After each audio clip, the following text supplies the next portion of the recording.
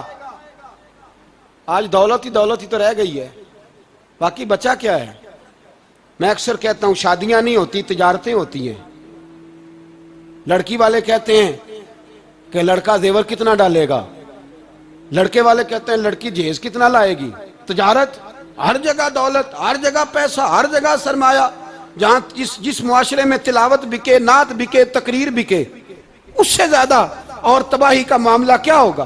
میرے عزیز میرے رسول پاک علیہ الصلوۃ والسلام کے صحابہ کے قریب دنیا داری آ سکی نہیں آئی. حضرت ابو بکر صدیق نے پانی مانگا تو لوگوں نے دودھ دیا, فرمایا پیچھے کرو. ابو بکر نے نعمتیں چھوڑ دی ہیں. اب ابو بکر وہ والا کام کرتا ہے جو رسول پاک نے کیا ہے.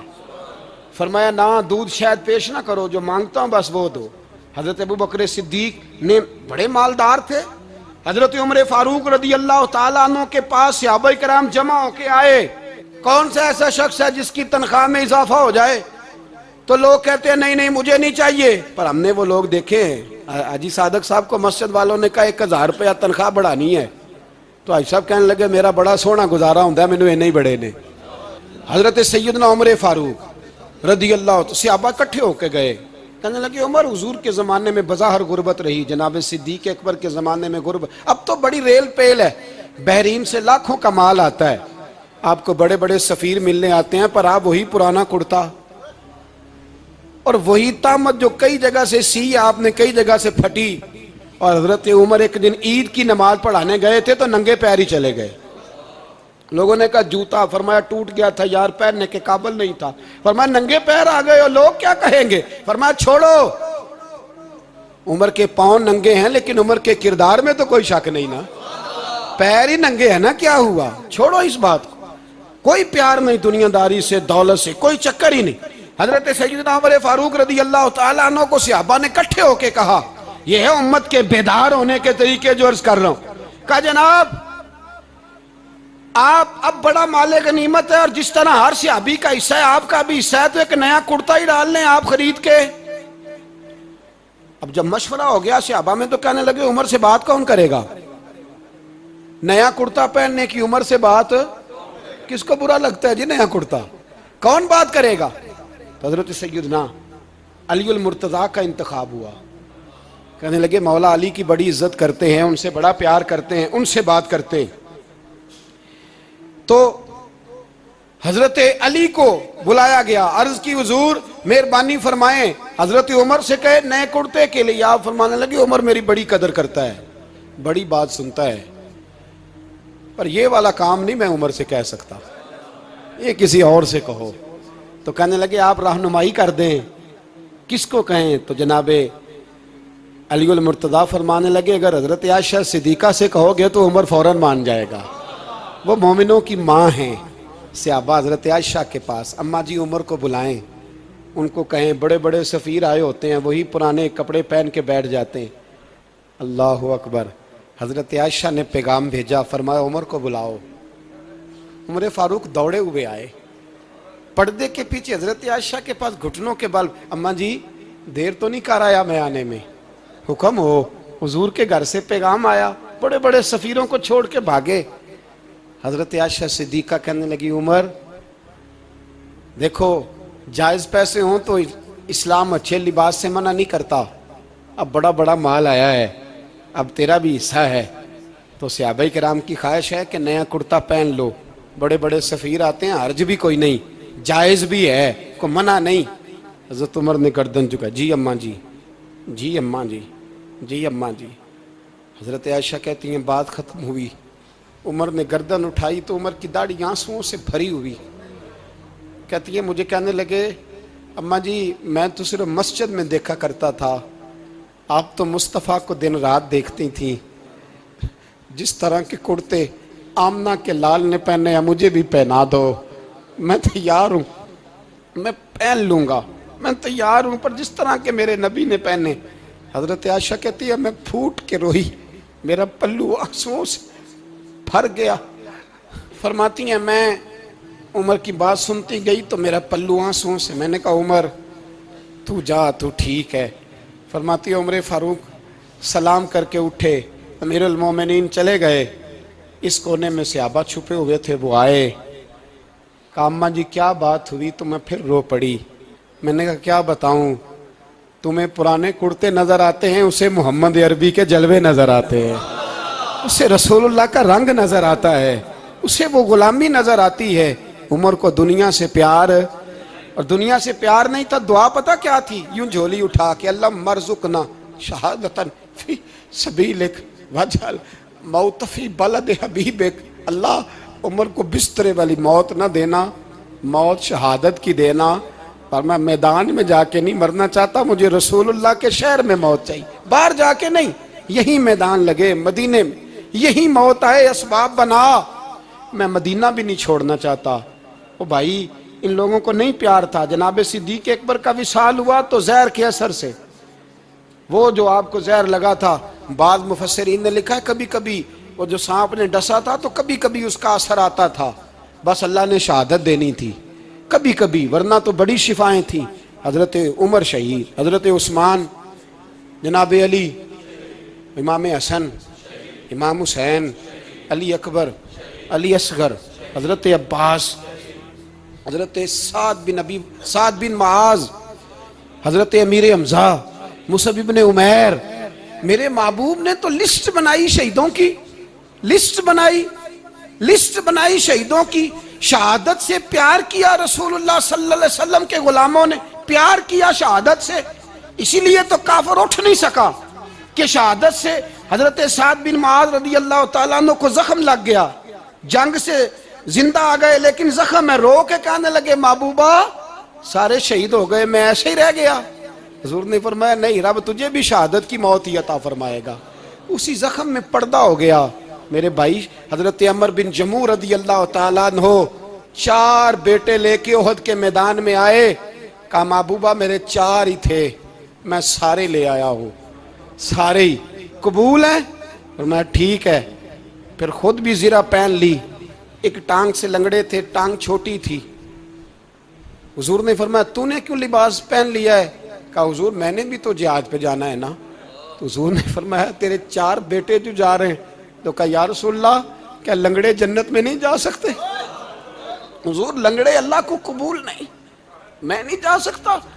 تو میرے نبی پاک صلی اللہ علیہ وسلم نے فرمایا نہیں، جنت تو تیرا انتظار کر رہی ہے۔ کہا حضور پھر میں بھی جاؤں گا، بچے جائیں گے تو میں بھی جاؤں گا۔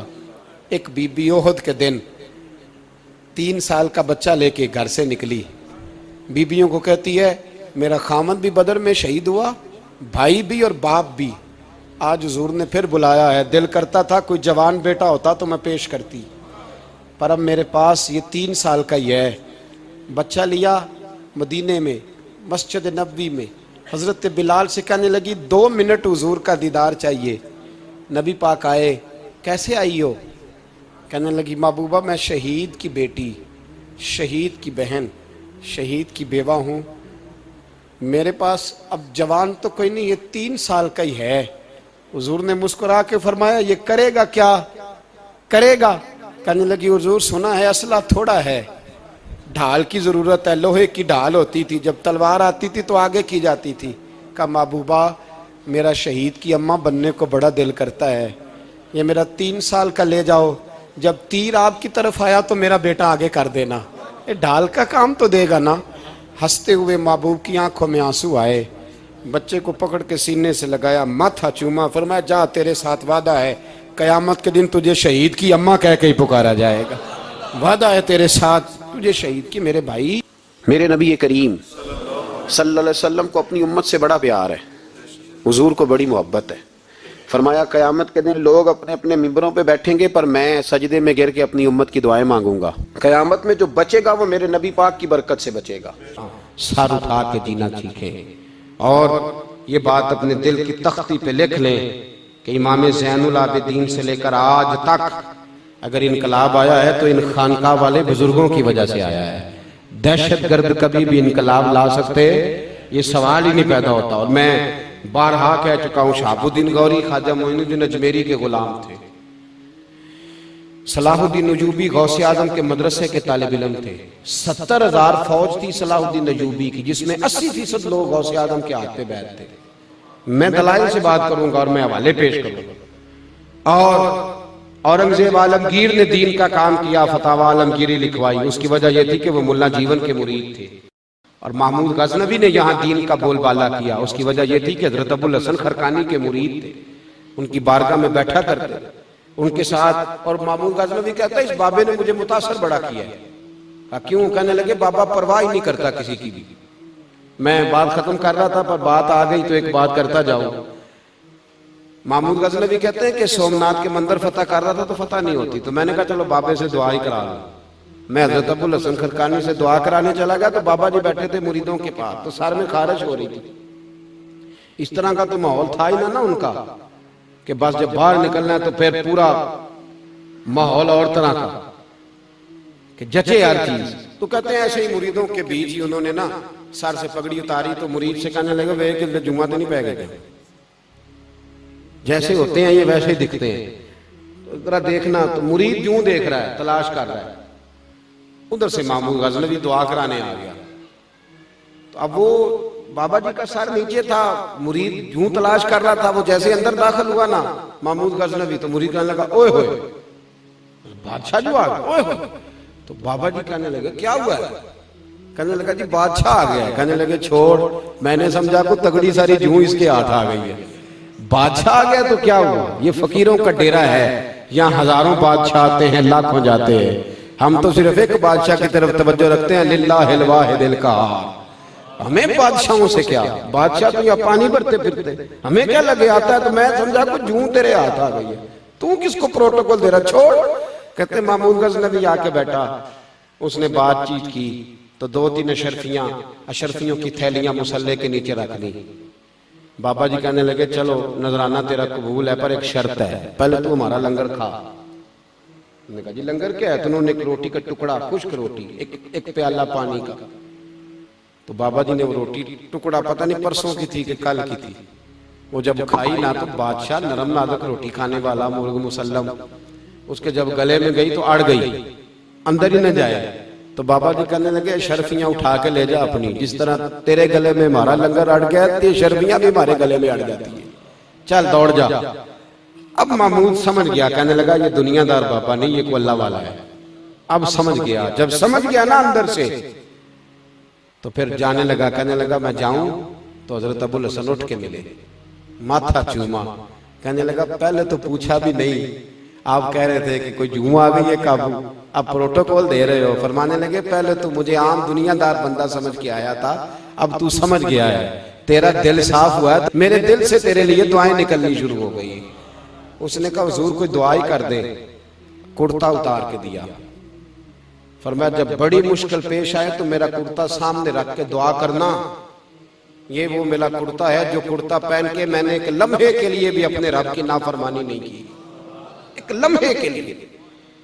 فرمایا جا کے دعا کرنا، عرش کا مالک تیری قبول کرے گا۔ کہتا میں کرتا لے گیا، سومناتھ کے مندر نہیں فتح ہوتے تھے، میں نے کرتا رکھ کے کہا اللہ اس بابے کے کرتے کے صدقے فتح دے دے۔ سویرے فتح ہو گئی۔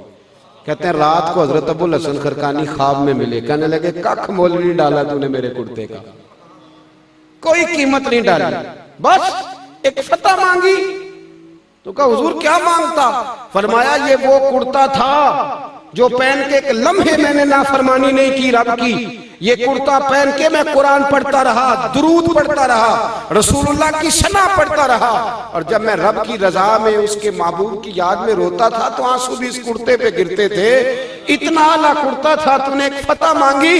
او محمود کاش تو یہ کرتا رکھ کے دعا مانگتا کہ اللہ ہندوستان کے سارے کافروں کو کلمے کی توفیق دے دے، اللہ نے سب کو مسلمان کر دے دیتا۔ تو نے ایک فتح مانگی ہے صرف۔ یہ سارے لوگ جتنے بادشاہ تھے یہ صوفیاء کے غلام تھے۔ اب جو جہادی تنظیمیں چندہ کٹھی کرتی ہیں نا، کھالیں کٹھی کرتی ہیں، وہ صرف مرکز بناتی ہیں، یہ اسلحہ خریدتی ہیں آپ کے خلاف، کوئی جہاد کرنے کے وہ قابل ہے؟ اس لیے کہ جہاد تو صوفیاء کے ماننے والے کریں گے۔ تو میرے بھائی اہل بیت کا اسوہ یہی ہے، پیغام صوفیاء یہی ہے، اس لیے اپنے اندر حسن پیدا کریں، رہنائی پیدا کریں۔ آپ اگر اللہ والوں کو ماننے والے ہیں تو جو آپ کے پاس بیٹھے اسے خوشبو آنی چاہیے کہ یہ اللہ والوں کو ماننے والا ہے۔ جو کسی دا شکندہ گل اسے دی کرد ہے، 100 مکر بہانے کر کے تے او دی مردے، آپ سے خوشبو آئے، جو آپ کے پاس بیٹھے وہ سمجھے کہ جب اس کی خوشبو اتنی اعلیٰ ہے تو جس سے یہ لے کے آیا اس کے پاس کتنا ذخیرہ ہوگا۔ تو خوشبو آئے آپ سے، اگر آپ سے خوشبو نہ آئی تو اس کا مطلب ہے آپ نے کچھ، میں پتہ نہیں 2 جملوں میں بات سمجھا سکا ہوں کہ نہیں سمجھا سکا، آپ سے خوشبو آئے، خوشبو پیدا کرو، اس خوشبو کی ضرورت ہے۔ اللہ اس آستانے کو قیامت کی صبح تک آباد رکھے۔ اللہ اپنے محبوب کی سچی غلامی عطا فرمائے۔ آخر دعوانا الحمدللہ۔